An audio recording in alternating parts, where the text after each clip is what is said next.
When you think of Sun Devil football, you think of Sun Devil for life. If we get the Valley all in, the sky is the limit. I went to Arizona State. I'm a Sun Devil, man. I'm home.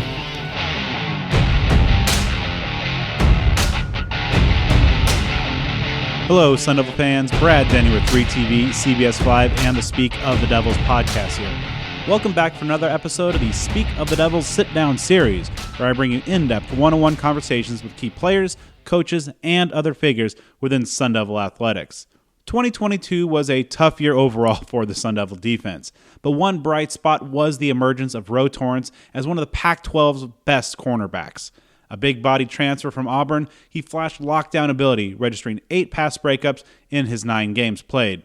Returning as a key piece of ASU's new-look defense, Torrence now has a chance to lead a resurgent Sun Devil secondary this fall. On this episode, we discuss his football journey that included a stop at the junior college level, improving upon his breakout season, learning from setbacks, coverage techniques, and much more. So let's get to it. Here's my conversation with Ro Torrence.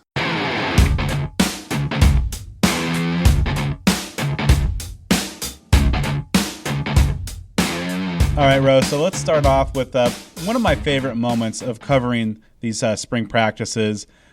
Coach Kenny seems to like to keep things a little loose and has the main events were really a lot of fun. I thought you had a pretty good toss when you had your chance to take a snap and play some quarterback there. Ever since then, has there been any luck in persuading the coaches into a Ro quarterback package for this upcoming season? Nah, not really. We kind of just left it at that and just kept it at that. He all about having fun, so that was just some part of us having fun. Just don't leave it at that. All right, so I got to ask the question though. I mean, you showed off your arm and your ability though. Who do you think might be the best non-quarterback on this ASU team? Come on now, is that really a question? Come on now, you saw what I did. You saw how I did that. So anybody else even in your class in that category, or are you just kind of the runaway number one? I don't see it. I don't see nobody else.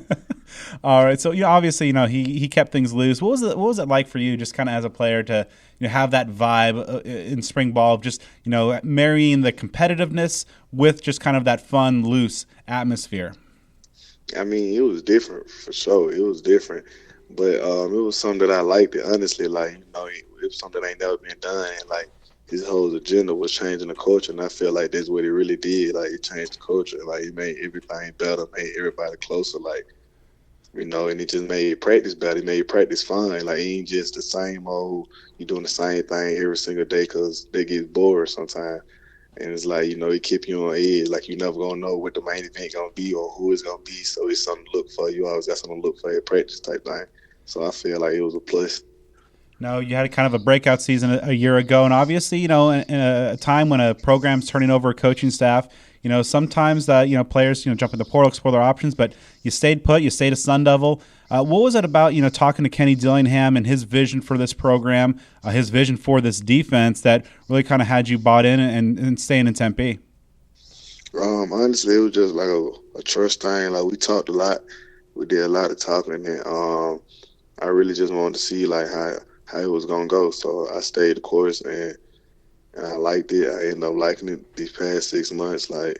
So that's really what it was, just being able to trust him. He doing what he say he gonna do.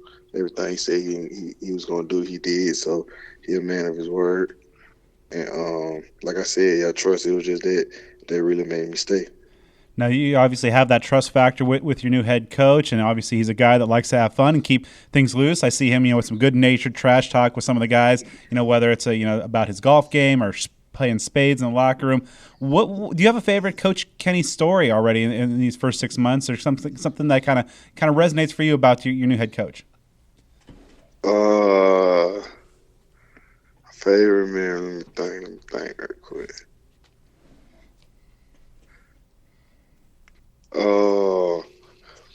Not right off the bat, honestly. I really have to just go get to thinking because he's so funny. He always in the locker room with us 24/7, so he just be doing random stuff. So it's really a lot. What is it like just having kind of a coach like that? Just a younger guy, obviously youngest in the P5, but somebody that's able to kind of play both sides of the fence of just being a young, relatable person, but also kind of has that that vision and that authority to run a program. I mean, it's cool. Like he's young, but he's like you said, like he's still knowing the Jordan line and bring that authority. Like it's very cool, like to have a coach that is relatable and like who ain't being a hypocrite about certain situations. It's been 6 months since he's taken over, and obviously brings his Sun Devil pedigree from his background as well. But you've been a member of a few different programs across the country. One previously at the Power 5 level at Auburn, going the JUCO route as well. But what really kind of jumps out to you most about kind of this culture of the program over these last 6 months, as it compares to last year at ASU or some of your other stops? I mean, it's really the brotherhood and like the camaraderie that we have in the locker room, outside the locker room, just over in the facility. Like, that's really what it is, man. Like, Coach Dinley just brought in a new culture that that everybody want to be a part of. So, like, I feel like all they go hand in hand together, and that's really what it is. Of course, during spring practice, the learning a new defense, but as one of the returning guys, or the returning starters on this program, had some stature there. When you look back, though, from those 15 practices, where did you see your game make the biggest improvements from practice 1 through the spring game? I say midway through the spring, like through the 15 practice, like in the middle type thing, close to like day 7, day 8. I feel like that's when I made my jump, because like that's when the scheme, like the defense slowed down for me. I started to take a picture of the offense formation with my eyes, and like that's really when I started playing football mentally. So I feel like midway through the spring, that's really when it was across for me. What was it like just being one of those returning guys on a team that just had so many new faces, 40-plus new guys out there, being one of those few returners, and how did that go, and also how did the staff kind of help kind of integrate you guys and get you guys moving and to kind of come together? I mean, the staff really had nothing to do with it, honestly. Like, the guys all the new guys that came in, like, it was just the same, like, if they been here last year or something like that. And, like, I was one of them guys who had transferred into a new school. And, like, that's really how I think it's just Arizona State, honestly. Like, the brotherhood that we have, like, we just welcome everybody with open arms. So we always treat everybody like they already been here. So, you're a freshman, but, like, seniors talk to you, everybody talk to you, everybody cool with everybody know everybody. So I feel like that's really what it was. Now, of course, the spring practices were a big storyline, getting this new defense in and this new coaching staff getting acclimated, the new players. But probably the biggest spring news, especially for you, how does it feel to be a college graduate? I mean, that's a blessing. Like, that's a big blessing. Like, it's really, like, at first going through it, like, it was a surreal feeling, like, but that's a feeling that I never forget. Like, I can't really explain and tell you, like, the feeling I had or the feeling I got about it, but, like, it's just a feeling that I never forget, because I'm a first-generation grad. Like, that meant so much to me. It meant so much to my family. It meant so much to where I'm from. So, like, that's something that I never forget. Well, I mean, that's really awesome. Congratulations to you and your family. What's the degree in? And, once your football career is done, is that what areas are you looking to put that degree towards? I got a degree in liberal studies. And when football done, I honestly would like to get into, like, construction. Like, if I went around football, like, whenever I get done with football, with coaching and everything, like, I want to own my own construction site, my construction business, simply because, like, I'm hands-on. Like, I'd rather do stuff with my hand, be outside. Obviously, doing something with your hands, like picking off passes, and knocking those balls away on the defensive side of the ball. Going back to the start, how did you get into football? Honestly, like, I grew up playing, Pop Warner, but I was really just doing it just like because my friends were doing it, like, when I was younger. But I ain't really, just actually take football serious and start to just grow a passion for it till, like, high school. But I used to always watch it, and, like, I always liked the way Troy Polamalu just played relentless out there on defense. Oh. But That's really what it was. Like I just got in high school, and as I got older, I saw that I could really go to college and really do something with my abilities and stuff like that. Well, I'm a diehard Steelers fan, so I'm glad to hear that you say that Troy Polamalu. I mean, that's certainly one of the most unique players in football history, and I certainly miss watching him play. Most definitely. But so obviously you grew up in the South. What was that football culture like in the South? Oh man, that's the best. I feel like that's the best. It's non-comparable. Like very competitive, very intense. Like it's really what you think it is. Like that, the South football is the best. Obviously a bigger guy. How did you end up at cornerback? I mean, somebody of your stature at 6'3", and your athleticism could play a number of positions. But how did you end up at corner? It was really like I wanted to, like I always like the safety, but I always just wanted to be able to just play everywhere on defense. And like after my sophomore year of high school, because I started at safety my high school year, in my sophomore year of high school, and my junior year, he wanted to move somebody else back there. He wanted to try me out at corner, and I wanted to do that, and I actually liked it over there, and I made plays over there, so we just kept rolling with it. I went from playing just receiving free safety to receiving and corner, and I just wanted to play on defense. Now, you mentioned that earlier that, was about high school is like when the love of the game and everything started to click for you. At what point did you realize that you had the skills and you had the ability to play at that next level? I say my junior year of high school. I would say, what was it about, that junior year that that really kind of made things kind of click for you? It was really a game. We was playing like this team called Paul Bryant, and like they had a guy over there. They had Seth Williams over there, and like he had a lot of offers. And I'm taking them and I'm going to get some stuff. I'm like, man, they could be me with all them offers. Like, so it was really something like that. And I was just like, man, I'm finna take these up a notch. Like, that's what really happened. And then, of course, going the junior college route is something that, a lot of players do, and, it presents, some challenges and some obstacles to overcome. But, how did going JUCO kind of shape your outlook and your approach for the years ahead? It really made me what I am today. Like, it showed me, like, it humbled me fast. Like, and it just showed me how quick, like, it don't matter who you is, like, the game gonna test you, like, and like it's gonna test you to see how do you really say this what you want type thing. So like JUCO, like it really shaped me up to be the better version of myself, like mentally and physically, like because you go through so much on and off the field, so you got to be mentally strong. Now, as a guy coming from Alabama, in your hometown, I believe is Bessemer, ended up in Auburn. Was that when you were growing up? Were you on were you Roll Tide or War Damn Eagle? I was Roll Tide for sure.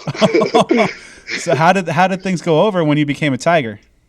I mean, none of that actually mattered no more. Like the back home crowd, they talked about it. They joked about it, but it really didn't matter no more. I'm playing in the SEC. I'm at a Power 5 Division I school. None of that matters.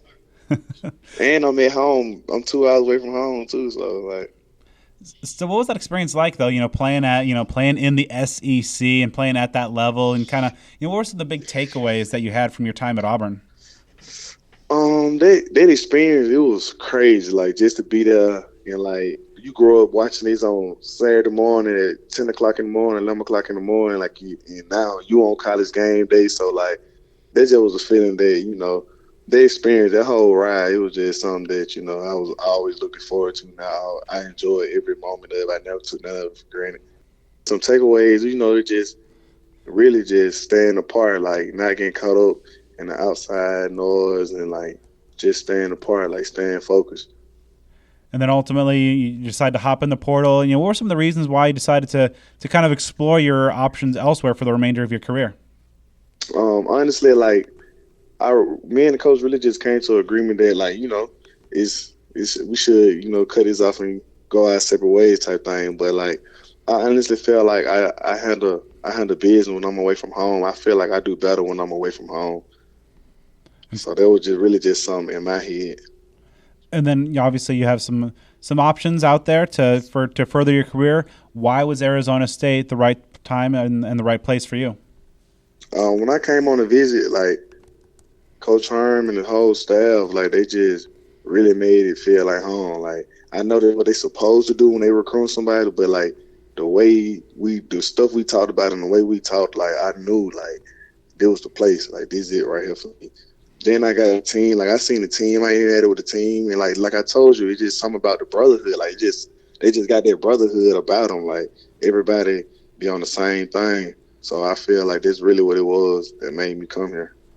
And then, of course, last season is a bit of a breakout. You in the 9 games you played, you're among the conference leaders and past breakups and such.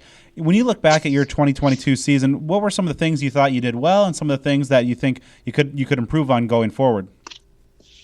You're gonna always feel like there's things that you could have did well, but I don't really look back on it too much. Like it is what it is. But from the season, though, I know there's parts of my game that I need to work on, that I've been working on in the spring and in summer. So, like, it ain't really too much not too much that I dwell on. Like, I took my takeaways from the season, like the things that I need to work on in the spring, the summer that, I like to keep to myself. But, yeah. Then if you talked about, some of the things that brought you here and some of the coaches that ultimately kind of led to your decision to become a Sun Devil. How tough was it for you personally, just, kind of early in that first season to see, like Coach Herman and kind of ultimately most of that entire staff have to go? I mean, this like on any kid, the tough when your coaching staff get fired. But, I mean, like, at the end of the day, I understand that it's business. I understand, it's this higher up. So, like, I control what I can control. And, it was a tough season overall, just 3-9 record as a team. A lot of it adversity, a lot of things that were kind of outside of the players' control.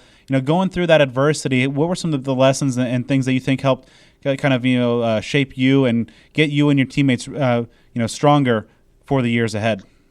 That's what I feel. I honestly feel like it made us stronger. Like I feel like it brought us closer together. Like nobody want to go 3-9 ever. So for us to go 3-9 like that, like.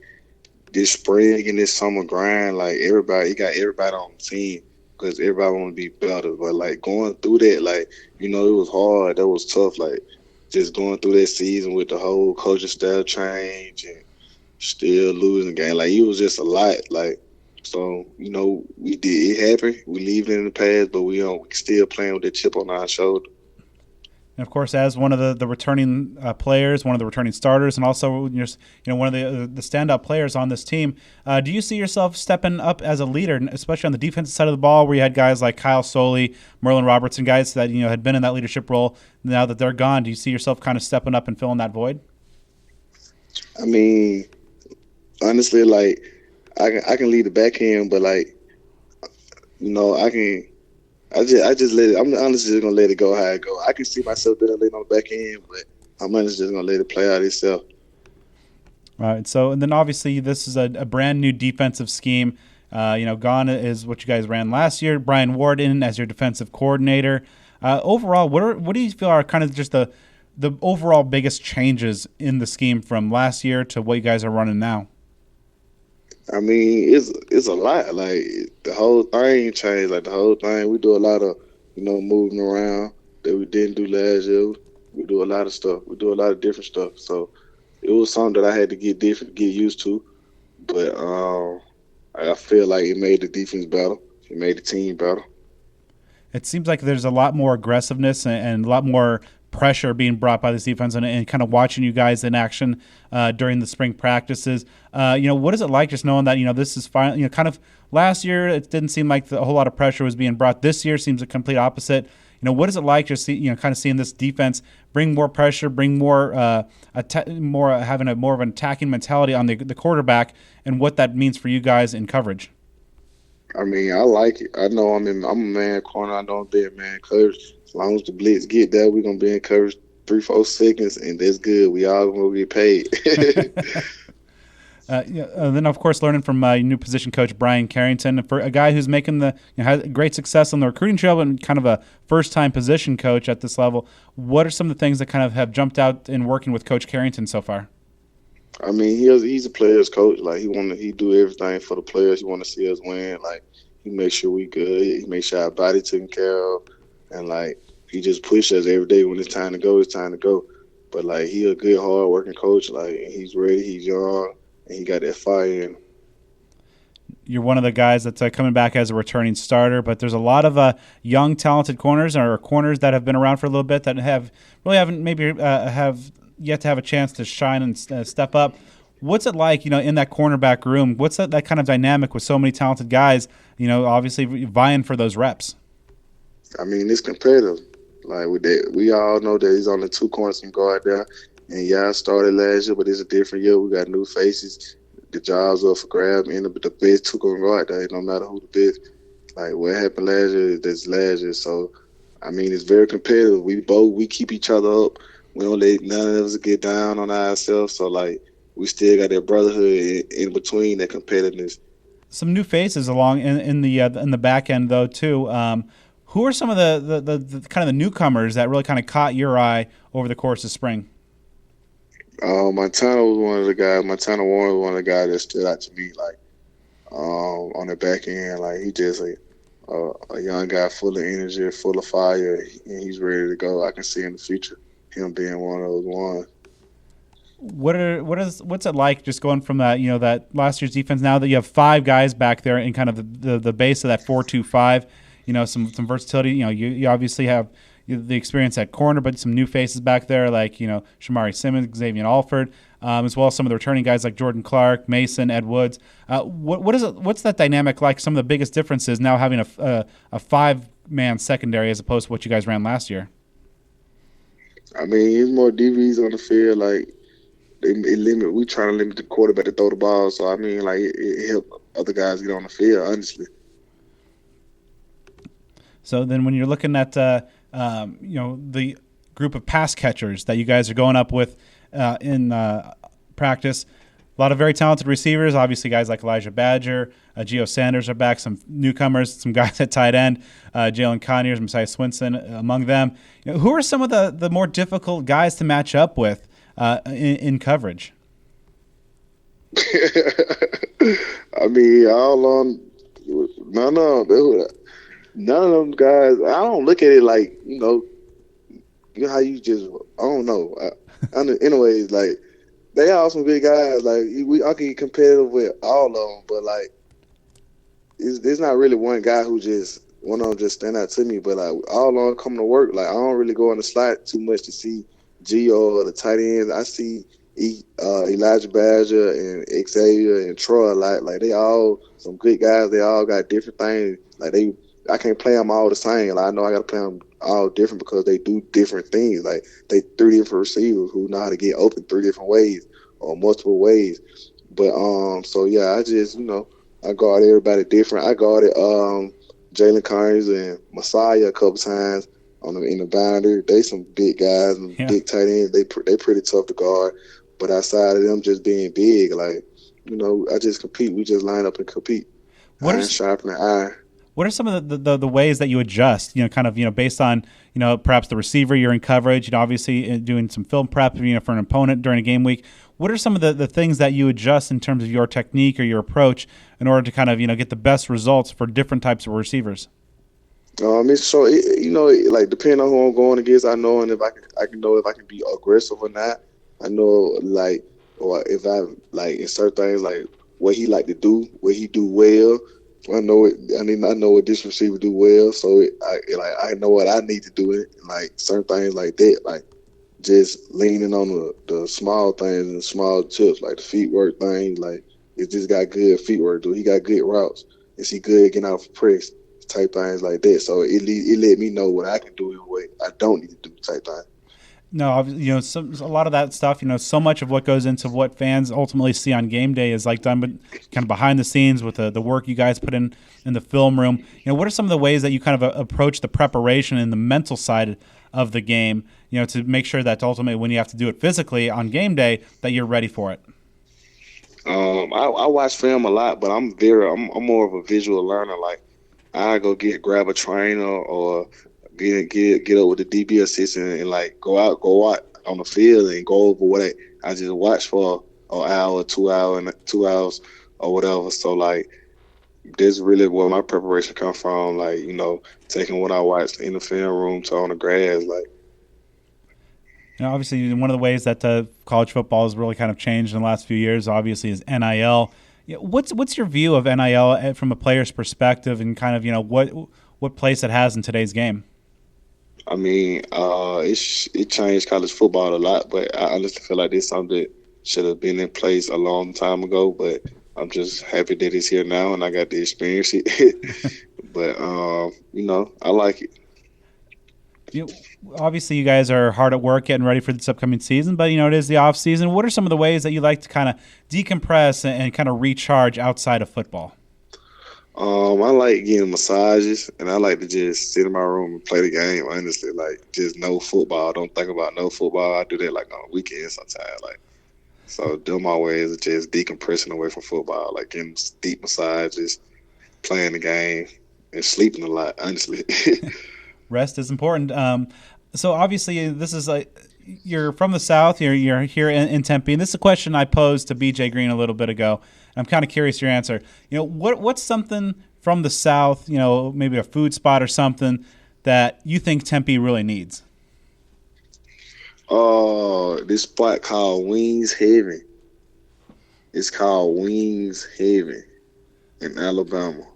Oh my gosh, it would change everything. So I take it you're a wings guy. What are the best wings that you have found so far in Tempe?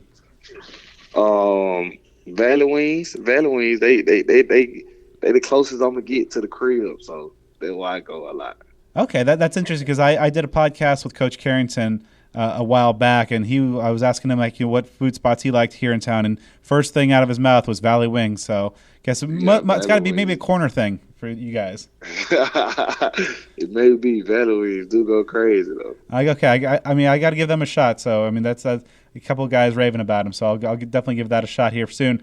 Obviously, from a player's perspective, the big storyline that's been really kind of hovering around ASU, the Pac-12 at large, obviously the media deal and the future of where ASU might end up. Do you, as a player, pay any attention to that kind of stuff, or is that just all kind of just external noise? Nah, I don't really get into all that. I really just, control what I can control. I can control what they talk about Arizona State football. Now, speaking of Arizona State football, the Sun Devils are getting back to the roots a little bit. The news coming out recently that you guys are going to be spending a couple days in the Pines at Camp Tonazona. Are you looking forward to roughing it? I don't know about that. But, I mean, yeah, honestly, it's a good time to go out and just bond with the guys, though, and just, see something different. When obviously you guys going to be opening up fall camp here near the end of July or so. Up until then, what are some of the ways and things that you've focused on or are going to focus on throughout this off season to get yourself ready and prepared for camp and for the season ahead? Taking care of my body.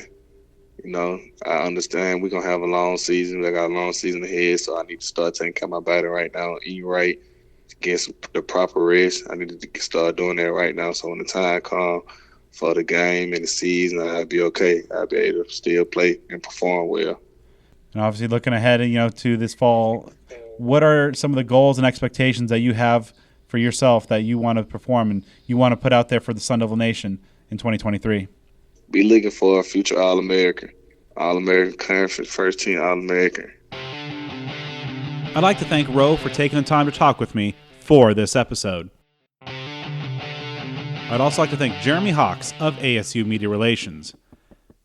Make sure you are subscribed to Speak of the Devils on the podcast platform of your choice for more episodes featuring guests such as Brian Ward, Ray Anderson, Brian Carrington, Trenton Bourget, Jalen Conyers, Rashad Samples, BJ Green, Will Schaefer, and many more.